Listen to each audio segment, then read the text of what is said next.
it would have been awful.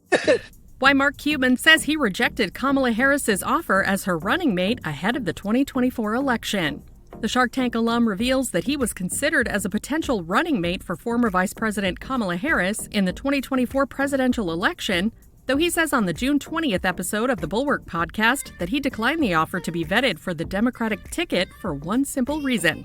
Like somebody I kind of trust said that they asked you to send in VP vetting papers, and you said, no, the list would be too long. Is that true? It is true.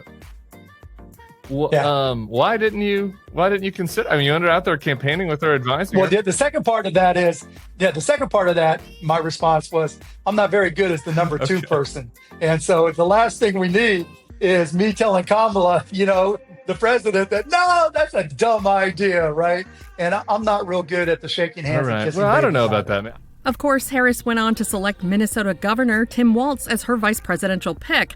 And while the billionaire admitted he would have brought a unique perspective to the race, he wasn't sure it would have been successful. My personality is completely different than Tim's. My experiences, my backgrounds are completely different. I'm not a politician. And so it would have been different, but it would have been awful. She would have fired me. It would have been better than present situation.